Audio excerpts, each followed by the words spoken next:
Pembunuh tetangganya yang dibunuh itu baru berusia 5 atau 6 tahun. Teman bermain adiknya, modus cara untuk melakukannya juga cukup sadis. Mainannya ditaruh di bak, kemudian suruh ambil, kemudian ditenggelamkan di situ. Setelah ditenggelamkan, diikat dan kemudian dimasukkan ke dalam lemarinya. Sampai bikin status di sosmed nih ceritanya. Balita tak bernyawa itu masih di lemariku. Banyak warga mencarinya, Pak RW selaku polisi dan Pak RT memeriksa rumahku tak menemukannya. Tak ada satupun yang tahu aku pelakunya. Oke, besok aku siap berserah diri. Polisi sendiri nggak percaya waktu ketika dia melaporkan kejadian itu. Dan ternyata memang ada mayatnya. Yang bikin orang marah, jengkel se-Indonesia itu adalah karena pada waktu ketika diinterogasi, apakah dia menyesal, sama sekali tidak ada penyesal. Dan bahkan dia mengatakan dia puas bisa melakukan. Secara sudut pandang psikologis, kalau kita perhatikan, meninggalkan banyak catatan. Anak ini bukan anak bodoh.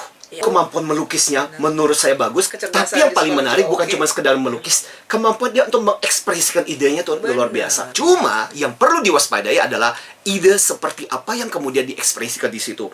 Karena ada beberapa kalimat-kalimat yang menurut saya nadanya sedih, nadanya depresif, nadanya horor. All the good girl go to hell. Atau please dad, don't make me mad. If you want death, I will make you go to grave. Banyak hal yang sebenarnya perlu jadi kewaspadaan kita. 8 gejala psikopat pada anak kita. Satu, seringkali melawan hukum. Buat mereka adalah hukum, aturan itu untuk dilanggar. Ciri yang kedua adalah suka menyiksa binatang. Kemudian suka berbohong, banyak berbohong. Atau temperamental. Apalagi kalau kerencanannya segala sesuatu terbongkar. Dan dia bisa manis di awal-awal, bersikap sangat nice, sangat dan itu rata-rata psikopat itu punya kemampuan drama yang luar biasa, acting itu yang luar biasa. Berpribadian ganda nggak? Nggak kepribadian ganda, karena dia masih sadar. Tapi kemampuan dia untuk memanipulasi korban itu luar biasa.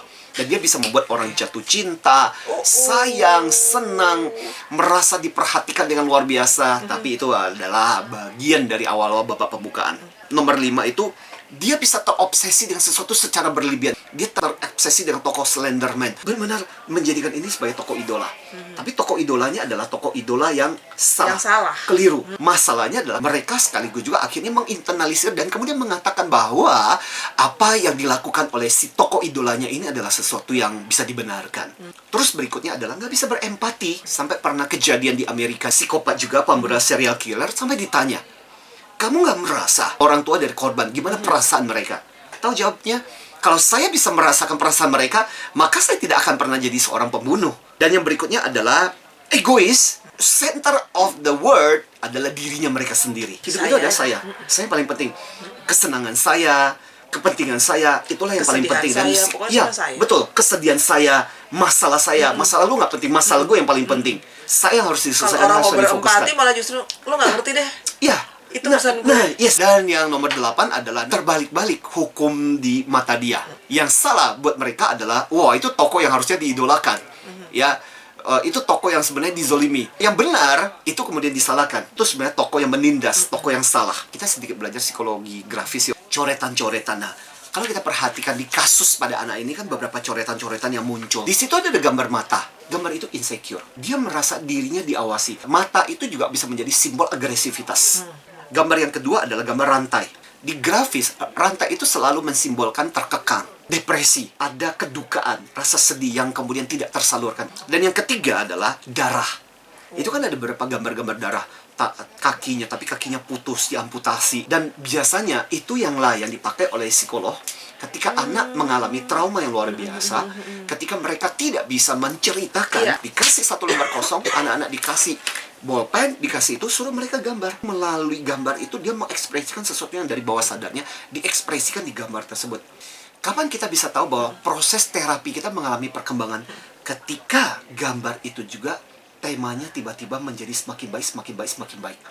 Yang darahnya mulai semakin sedikit, berkurang. Yang kakinya putus, sekarang mulai tersambung. Ada satu buku menarik, judulnya Emotion Picture Magic. Bicara mengenai sudut pandang psikologi. Jadi gini, film ternyata bisa dipakai untuk terapi. Tapi film juga berpengaruh buruk. Kenapa? Karena ternyata logikanya gini. Ketika lu nonton film, pada saat yang bersamaan, yang ditransfer itu bukan cuma sekedar ide dari film itu, tapi perasaan-perasaan film itu kadang-kadang terpengaruh juga. Dan itu yang kemudian terbawa. Dan tanpa sadar, film itu mengungkap dan bisa menggali sisi-sisi terdalam. Bahkan dia punya satu kalimat yang menarik. Dengan menonton film, kita bisa membuka pintu pikiran yang selama ini tertutup. Nah, film itu menghasilkan dua hormon. Hormon dopamin, hormon kita lagi senang, happy. senang. Makanya kenapa kita akan mencari lagi dan mencari lagi. Karena menimbulkan proses Hormonnya senang. dan kortisol. Kortisol itu hormon alert, tegang. Makanya kenapa terlalu banyak menonton itu kadang-kadang kita butuh stimulasi yang lebih tinggi lagi. Cuman segitu. Saya mau butuh lagi yang lebih tinggi, butuh lagi. Dan ini bisa menjadi pemuasan yang gak ada henti-hentinya. Sampai ada jurnal namanya Frontier of Psychology, bulan Oktober 2019 kemarin melakukan merilis hasil penelitiannya. Tontonan, apalagi tontonan horor, tontonan yang kekerasan yang berlebihan, membuat penonton kurang berempati. Catatan dari psikologi, dari sudut badan kecerdasan emosional, kita mesti pay attention dengan anak kita. Waspadalah dengan apa yang terjadi dengan perilaku karakternya. Apakah perilakunya antisosial, dorong dia untuk berinteraksi? Iya, betul. Apakah karakternya sering berbohong atau enggak? Yang kedua, aware dengan hasil karyanya. Diari, bisa tulis, gambar-gambar yang dia... gambar. Atau yang paling gampang, lihat dari status sosmed juga. Yang berikutnya adalah hingga remaja tengah, cermati sampai usia 18 tahun, tontonan anak-anak kita itu masih perlu diwaspadai. Dan yang terakhir, please, orang tua nggak boleh terlalu absen. Kita harus berhati-hati juga dengan anak-anak yang memiliki kamar sendiri ya. Ya. Kalau dia sering mengunci pintu. ada Ya, apa-apa, betul. gitu, nggak apa-apa Jadi ya. sebelum sampai SMA, menurut saya, Anda mesti Saya harus sering-sering sering-sering ketok kamar. masuk ke dalam dan lihat, Ngapain? yes, Kalau lama-lama lagi ngapain, ngapain? yes, apa yang di dalam dan Ya, sebagainya. oke. Paling masuk dalam interaksi dengan mereka.